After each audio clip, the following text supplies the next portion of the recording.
All right, y'all, welcome back to Combat Arms channel.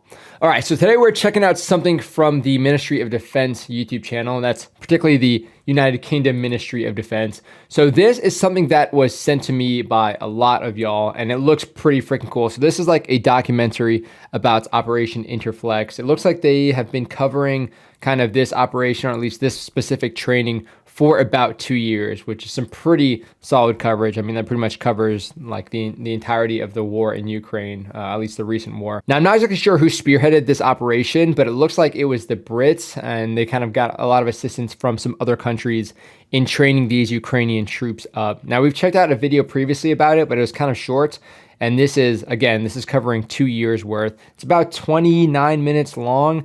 And again, kind of covering the 2 years, it's going to give us more insights as far as what that training actually looked like, and also kind of how it's evolved in those 2 years. So I'll try not to pause it too much since it is a little bit longer, but it should be a good one. I'm excited to check this one out, so let's do it. The single most important ingredient in war is what we call the moral component. It's the will to win. And here you have a generation of Ukrainian men and women who, despite having families, having careers, are fighting for their country. They're fighting for a cause. Oh yeah. And that is why they will not be beaten. They simply will not be beaten, because for them, this is existential. This is about their futures. This is about Ukraine as a sovereign country, and they're not prepared to sacrifice their country for Putin's ambition. Nice, well said. And yeah, I totally agree. Again, you're kind of fighting not only this mindset, but this identity, this Ukrainian identity. And if you think like, yeah, you're just going to kind of sweep through the entire country, even if, even if they sweep from border to border, this war is not going to end. It's going to be very, very persistent. It's going to continue to manifest itself in multiple different areas, in different types of combat even. As we can kind of already see, the Russian forces definitely did not expect the Ukrainian forces to last this long and inflict so many casualties and losses onto them. So yeah, there's a lot of things that we've already kind of seen as far as that shift in their doctrine and their tactics. The only one thing that is really changed from the war started, that you don't dream anymore. So I'm afraid of dreaming, because these plans always include my friends, my family. And unfortunately, because of the war, I lost lots of my friends, my colleagues. It's difficult. So I'm trying not to make any plans. When the country needs help, the people stand together and helps.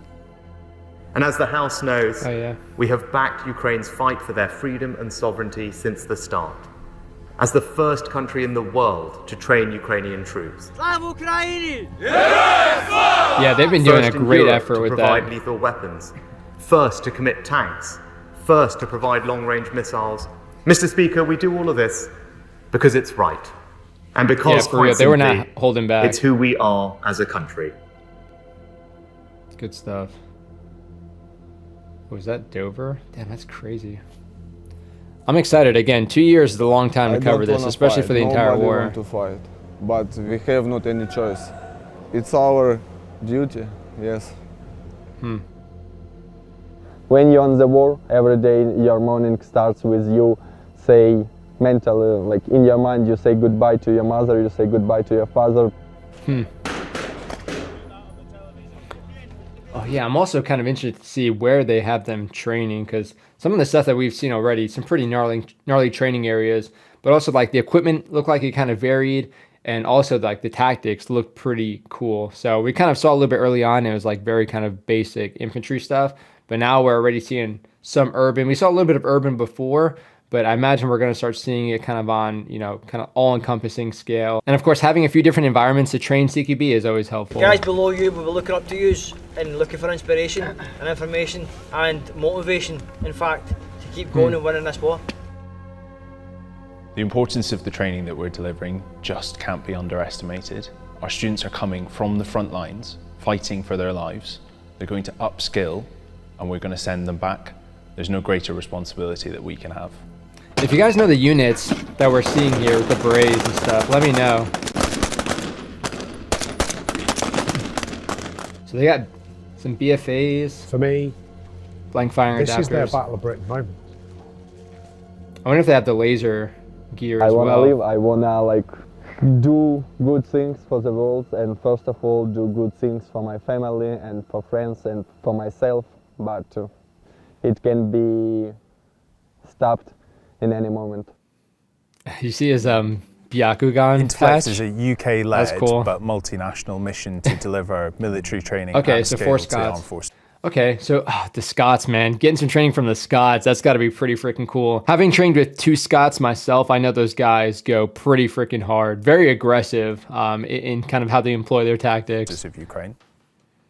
They're coming for a 5-week course. They fly from Ukraine into Bryce Norton, where we collect them. 5 weeks, okay. The first couple of days is really orientation, kit issue, all that sort of thing, before we get straight into a series of challenging exercises. We concentrate on 3 things, which is fighting in woods and forests, urban drills,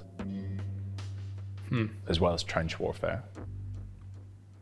Oh yeah, the trench warfare, man. That's got to be big for them. Oh yeah, so they do have the laser gear on. So they're doing like force on force with the blanks, and it's basically like adult laser tag. It's kind of a weird So way our to put main it role for is these to guys, collect but the you know what I mean. Ukrainians from the airhead, bring them back to our location here at the handling and processing facility, and then we will issue them what we call a black bag. So that is a full kit issue, standard NATO items, circa 65 different items, and that will provide the Ukrainian with all the equipment that they need to go and exercise and train in the field. Did you do the social media articles? Yes. Oh, I liked what you said in there. You said we were a logistical miracle. That was good. Because for Ukrainians it's insane when you can in several hours to give them everything. Yeah, good. Without any problems. I like making them happy. Nice. Okay, so I imagine they probably turn in the gear whenever they're done. They kind of just use it for training. So you can see we've got all these kit issue lanes. So these are all identical. So I wonder every where they item got that the Ukrainians needs are contained in these bins. And then the far side, that contains our stock as buffer stock to replenish these lanes. As we I wonder where they got all the AKs from, though. It looks like they're pretty much also training with AKs, which is good.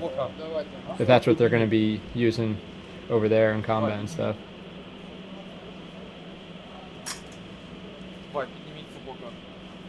So the guys have learned basic Ukrainian as well, so they can just give them some directions out what to do. Nice. You're showing off now with your Ukrainian. How's your Ukrainian? That's a cool t-shirt. Not very good at all. It's got to be awesome to be a part of that. Yeah, it just comes with it, to be honest. Like, and then speaking to like the other Ukrainians as well, it sort of like cheers them up a little bit because they're not feeling like alien, like because they can't speak English. Yeah. Damn, good effort. That's awesome. Nice gains too. Sure, war changed all of us, all these guys that here, the war changed all of us. Sometimes in good way, sometimes in bad way, but change. I wonder why he's blurred out. This is so hard for my head, but I'm trying to stay strong. Nice tattoos. And all good. And don't worry, be happy. I'm sure he'll crush it. Oh my God, is that? Jeez, it's pouring. I wonder how different the climates are, the environments are, even just like the weather in general. 4 Scots deployed on Up Interflex in summer 2023. We're training Ukrainian colleagues at scale all the way through till Christmas.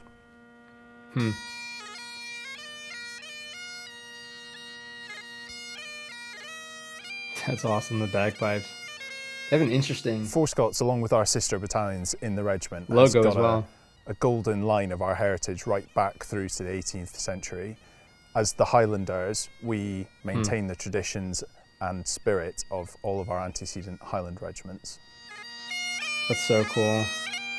At least if you talk to bagpipe dude. Scottish guy for 10-15 minutes, you can catch up with his accent, and it's easy to understand him. But from the beginning, it was really awkward. Oh, that's funny. Yeah, the accent as well. Look, I watch a lot of Limmy's shows, so I can kind of understand the accent pretty well. Sometimes my English is very, very fast. Yeah, he's worried about his Scottish accent. Sometimes my English, Scottish and English don't understand me, so I just need to make sure you get it. Yeah. You need a turkey that just translates I from do. Scottish You need like to a double English. translator. My wife works for me in my own country. Right, got it. My wife That's funny. Very, very good at translating for me. Do you really need a translation for this? Sometimes. Do you know what does it mean, dead buff? No idea? This is date of birth. No, really. Our bowl could be anything. It could be bottle, it could be bowl, it could be bottle. So good that I know that I work in for military, this is a bottle, but this is weird, you know, sometimes. Oh, They're yeah. really quick, but they are all nice. Yeah, it's kind of tricky. I've talked to a lot of interpreters and stuff, especially like in Europe, and it's good because a lot of them usually have like some familiarization with the military. They kind of understand the delineation between military terms and they can translate it a little bit better. Because once you start talking about like specific military lingo or like formations or what have you, it's pretty hard to get like a good direct translation. Guys, very friendly, and you know they're really involved in the training. You can tell. So we're saying this is going to be the Sergeant Major's Karic point. Is that what you're saying? Right, cool. She was like, what? So I'm Sam Dick from Four Scots. Been Four Scots since 2013. Been in the army 20 years. High flyer. Nice. 3.5 years left, and I'm kind of dreading it, as I'm getting out. Oh yeah, First damn, 4 years, especially was now. quite busy 4 years. The With first what he's was in doing. Belfast. Second year, Iraq. Third year, Bosnia. Fourth year, Afghanistan. Jeez. He's been all over. Holy Should cow, now like break right down away. sections again, moving in either 1s and 2s or fire teams as they move, with the stops obviously pushing along the edges. But we'll see how it goes. Alright, so like a squad Subtitles. kind of attack it seems. Basically the Ukrainians fly over here straight into training pretty much straight away, into the platoons, meet their training staff. Four Scots is a light They have mechanised some cool infantry berets, I battle gotta group, say. part of the 7th Light Mechanised Brigade Combat Team, the Desert Rats. Desert, As an okay, infantry that's what it battalion, is. we've got one key purpose, which is to close with and destroy the enemy through ground close combat. Ooh, okay. Like the Facilities classic here are a infantry lot better. motto Obviously there. the areas we have are good as well.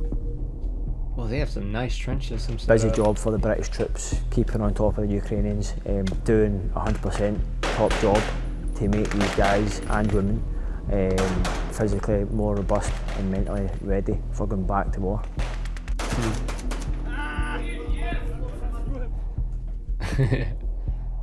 It's cool they get to have some fun with it and stuff too.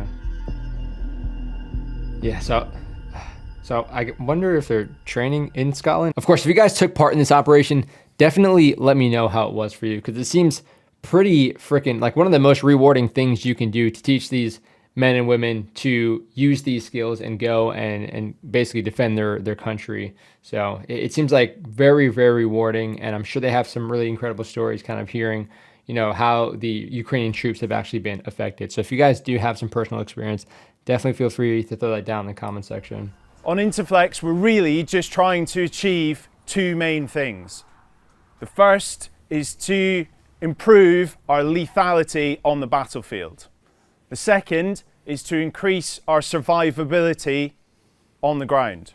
But in this training team, we have another job, which is to give you some additional skills to lead others to increase their lethality and their survivability as well. You guys are all leaders now, and this is about us giving you some additional skills that you can choose to use when you go back home.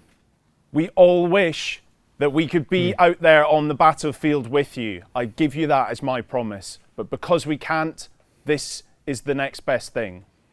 There's going to be some really hard training over the next 5 weeks, and I would like to ask you to Give that your absolute best effort, and in return, we will give you the best instruction that we possibly can. That is it from me. Next, you'll get the opportunity to meet all of your instructors. Thank you. Oh, yeah. Thank you. Cool. All good? Sweet. It's gotta be so cool to be a part of, I gotta say. Be awesome to kind of shadow them or just assist again in doing some training. I train them on anything. Attacking a breach, trench systems, CQB, marksmanship. It'd be a blast. Загалом я студент Харківської академії дизайну. My name is Sophia. I am a combat medic in the Ukrainian army. And first of all, I'm a student. I'm still a student. I'm studying painting at the university, like different kind of painting and painting techniques. And when the full-scale invasion started, I joined the Ukrainian army, and now I'm serving in the Ukrainian army, and I'm gonna do this until it ends. What a transition. What a badass. Golly. Painting to combat medic. When the full-scale, so-called full-scale invasion started, I just joined the army because I wanted to join the army. Good stuff. I'm doing GLC course here, and maybe it's not what I need right now, because I am a combat, like senior combat medic in the Ukrainian army, but I just need it for the future, for getting more qualified, and also maybe in the future I can change my profession. Maybe I can be a section commander, who knows. Nice. Yeah, I mean, if you can get the advanced training, then it's just going to set you up for success later on, for sure. I will be in the army until it ends, it's for sure. So I like all these tactics and everything. I want to explore this, to understand more. But when the war ends, maybe I will do the thing I started doing before the war. I will restore pieces of art, and maybe I will restore everything which Russians destroyed during this war. Damn, that's my small dream. That's a really interesting perspective. Fighting the Russians and then kind of fixing what they destroyed, what they messed up. 30,000. Golly. I wonder if Today it's all. I can announce the most significant if it's all package of leadership combat stuff, power though. to date to accelerate Ukrainian success.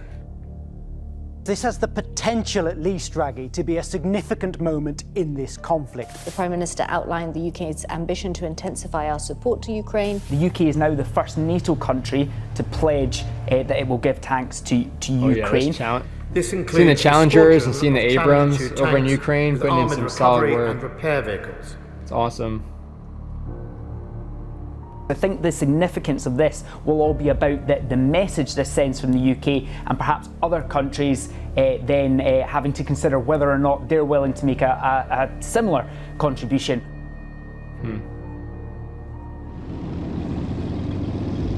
I love the interviews they do, especially hearing what they did before the war. My military name is Karic or Skala. When I'm on the tank, I'm Skala, which means the rock, and when I'm like officer casual, officer work, I'm Karic. That means the guy who always wanna have fun. Okay. Well, some different call signs. I like it. Dude, being tank crew in that war sounds stressful, dude. Especially like a tank commander or a commander of like multiple tanks. I'm not sure what you call that exactly. Company, platoon, probably the same kind of stuff. But if someone told me that I will be a commander of first foreign Ukrainian tank squadron in Ukraine, I would never believe in that, because 1 year ago I was completely not army guy, and still partly not army guy, but I have no other option. All my thoughts are focused on the victory. So I will enjoy myself later after the victory, after the deal, the goal will be reached. And now I just do my best what I can do, and yeah, that's all. So I feel very excited. I feel very grateful for that. I hopefully will help a lot to deoccupy our territory, but all my thoughts are focused around the victory. It's pretty, yeah, especially him saying like, I'm going to worry about kind of enjoying myself later on, because at this point, this is kind of how I need to completely devote my attention to. And that's something that we've been hearing a lot. It's kind of that sort of mentality of this is the main focus, because if we're not focused on this, then we can't secure a future. We can't necessarily say there's going to be 100% certainty that we will be able to pursue other things. So this is kind of the main focus right now. And anything else that I did before the military or what have you, that's just something that's kind of a goal in the background, or a dream after all of this is kind of said and done. So it's really interesting to kind of hear that, because again, like being in the military myself, I haven't adapted a mindset like that, because again, our country isn't like actively being invaded, and that definitely means a lot as far as like what the mindset is going to be like for these troops. Sets them apart from other militaries that you'll hear who aren't going through the same thing, obviously.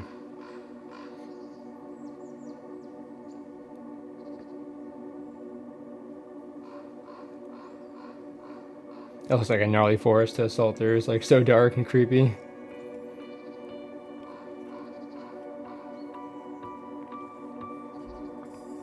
It does look kind of similar to Ukraine, actually.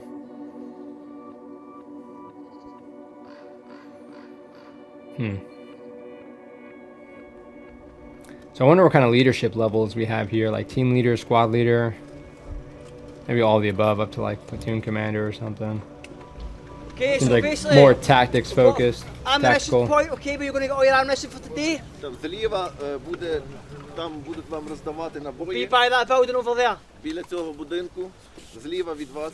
Also the red point as well for any casualties or any injuries will also be over there. Okay, however, there won't be any casualties or any injuries today because we're all going to look after ourselves. Але він переконаний в тому, He's що got a сьогодні не thick буде ніяких accent. пошкоджень, тому що ми будемо дивитися один за одним. We're going to work hard, we're going to enjoy today's first day. Ми будемо працювати важко, але в той самий час насолоджуватись. Okay, any питання? Якісь запитання? Happy? Все зрозуміло. Дякую. Let's get started. Давайте почнемо. Okay, Haro. It is cool kind of seeing their loadout as well. So for the JLC Junior Leaders course, which myself and a few others have been teaching, when they arrive, basically they've come from the front line. And if they come from there, it's because they've been pretty good and they've been posted for doing a commander's course. Return to Ukraine, I wanna to be section commander and go to Zaporizhia and kill orcs. Hell yeah. Again, it's like really interesting to get the perspective for these guys who, a lot of them, they're coming off the front lines and they've kind of shown that they're, ready to be in this kind of leadership position. So they're getting this additional training. So that must be freaking awesome for the instructors to be able to get some of their real combat experience, like this modern conflict, and kind of be able to adapt that to, make the British tactics at least a little bit more pertinent. Because again, they're kind of saying, we're going to teach you this stuff and you can use it. But I wonder if they're also kind of adapting some of it just to kind of maybe their equipment or just how things have been kind of laying out, especially with like more of the trench warfare.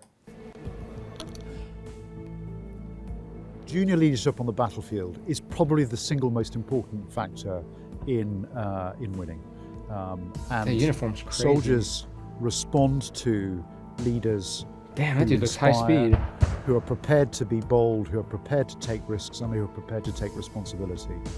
And time again on the Ukrainian battlefield, it's been the initiative, and the determination and the imagination of leaders that has made the difference.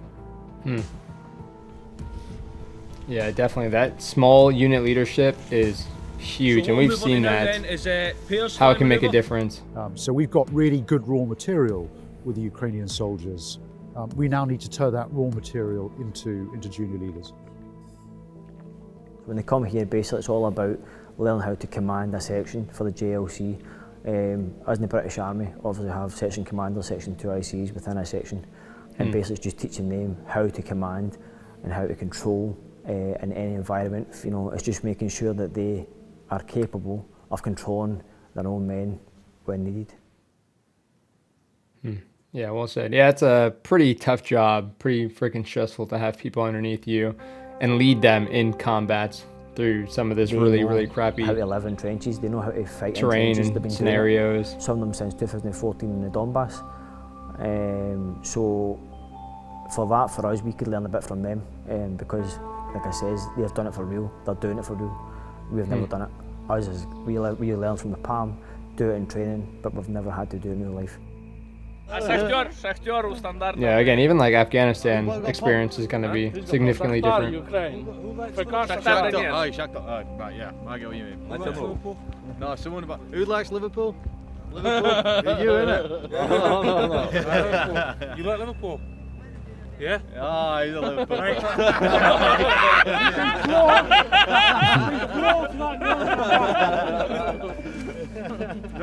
It's cool seeing them like bullshitting together and stuff. I mean, troops, especially like infantry, same kind of mindset. Everybody just wants to like bullshit when you can. Have some dark humor even. The drills are very similar to us, if not exactly the same. The only drama is that the commander wants to always be at the front, wants to always kill. No, none of the commanders like to be at the rear. They want to be involved. What I tried explaining to my guys in the very first course was, especially the very good ones who stood out, guys like the aim keep other guys alive and women alive because they're good at what they're doing, they know what they're doing, and they can control in that environment. Yeah, especially good under stress, because they kind of have a good idea of the tactics and how the movement is and how to observe the situation. Got quite close to a few of the guys in the first course. Big Vasa, cracking big guy. And then you had Vlad. And they two were my two best guys on the first course. Absolutely outstanding. They were very good at everything. Good at command, good at control, and doing their job very well. And then Vasa died, literally about a week after him back, so I was a bit gutted when I found out he'd been obviously killed at war. So this course I've kind of stepped back a little bit. Damn, that's shitty. That's really shitty to hear. I still talk to him, but I haven't got that close to him as I did in the first course, because when you find out from the linguists who obviously keep in contact with him that X, Y and Z have passed away or whatever, so it's been quite a distant one this course, whereas the first one was I made some good mates, to be fair. They were actually really good guys, you know.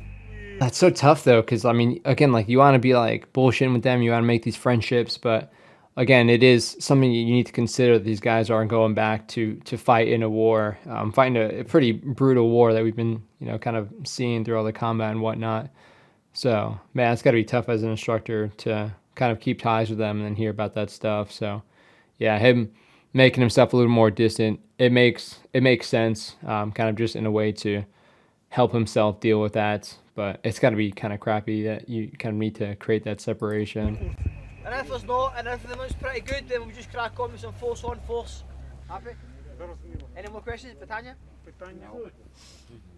Let's do this. Trench warfare is noisy, it is congested inside the trench, and often in the last bound before you break in there, you're in one of the most vulnerable positions you can ever be on the battlefield. Yeah, no doubt. Gotta get that foothold, and that's freaking brutal when, the people inside are shooting and throwing grenades and whatnot. We've been seeing the drones, be a huge part in that, kind of being able to see where everybody's going, what they're doing, hitting it with like the kamikaze drones and stuff.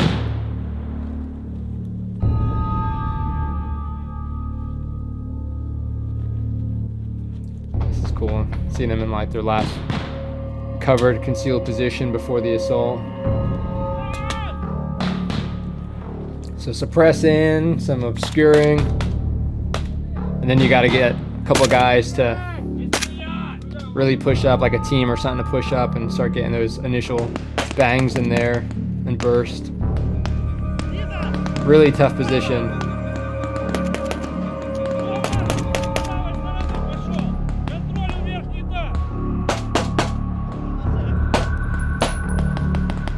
I wonder if that's a team leader right there. Looks like he's trying to observe and control. A little bit less shooting as well.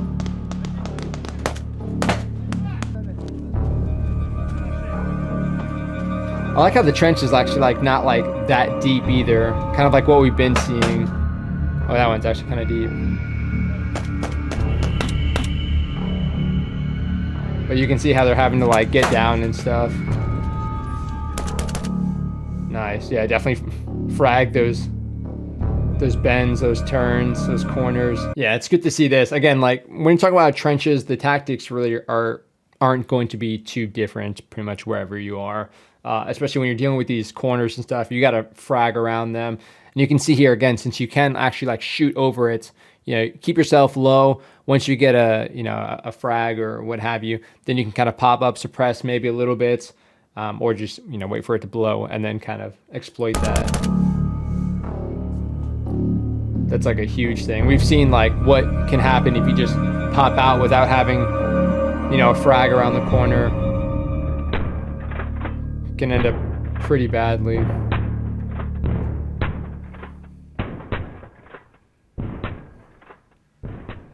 Ooh, and also like getting them shooting over each other. Our instructors are having to take a blended approach to the trench warfare side. The Ukrainian army do not do it the way that we would perhaps traditionally be taught in the British army, but we are learning off of them, and that means that we can pass on good combined drills that take the best of our practice and the best of theirs. Yeah, hell yeah. Again, it's really dependent on what they look like, what equipment you have. We know ourselves, it is that junior level of leadership that makes the most difference on the battlefield. And that's what the Ukrainians have asked us to do. And then it will be important to look ahead.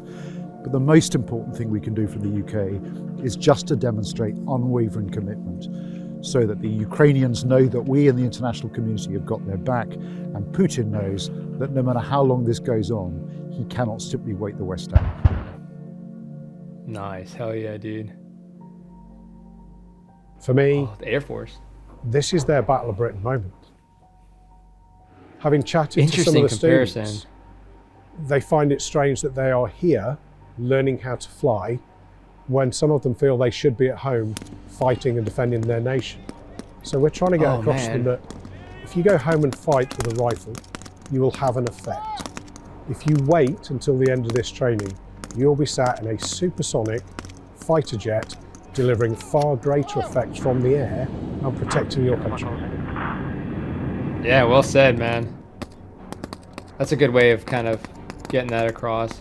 But I do understand, like, they want to be out there, they want to be fighting, but having like that patience to we live in a dangerous world. Make yourself more of an expert. There with are a very specific around discipline. every corner. And now we're at the forefront of a coalition to equip the Ukrainian Air Force. In February 23, the Prime Minister stated that we would deliver English training and flying training to selected Ukrainian Air Force personnel. Nice, dude. With Ukrainian pilots starting their training here in just a few weeks' time. Mr. Speaker, we do all of this because it's right. Because it protects our values and our interests. Because it keeps our people and our allies safe. And because, quite simply, it's who we are as a country. Damn, okay, I didn't even know they were It is a going way of showing that support to in-depth. Ukraine and a point of we will not bow down to the aggressor. Oh, dude, I'd love to see how they're doing the training. Just seeing like the simulations, and also just kind of seeing like the earlier steps where they're kind of taking these smaller aircraft or what have you. But I wonder what kind of experience they have, because they're saying there are select few getting trained to do this pilot stuff. So I wonder kind of how they select that as well. Yeah, this was an awesome documentary. So I do appreciate all of y'all who have sent this my way, because again, it gives us a really interesting insight, not only into the Ukrainian fighters, but also those who are instructing. Again, things to consider, because I've done my fair bit of instructing, but not for troops that are going out there or coming from a war zone, but going directly back into one. And again, it's got to be tough to kind of keep ties with them and kind of hear that some of them have actually passed away at that point. So yeah, it's got to kind of affect how you approach it, kind of like how you were saying, kind of distancing himself. And of course, if you guys do have that personal experience taking part in this exercise or helping with the training of these Ukrainian troops, let me know down in the comment section how that was. And again, kind of how it felt or what it meant to you to be a part of that. Because again, regardless of what I'd be teaching, I'd be super ecstatic to take part in this kind of stuff. But hopefully you guys enjoyed the video. Again, thank you for the awesome recommendations. If you have anything else to recommend, you can throw it down below or head over to the Discord and recommend some stuff there as well. And of course, if you want to have a chat, this Discord's a great place to go and chat about the videos or just about the, the war and whatnot. There's a lot of different channels to go and have some interesting chats with some interesting people. But hopefully you guys enjoyed the video. That is it for this one. I'll see you on the next one.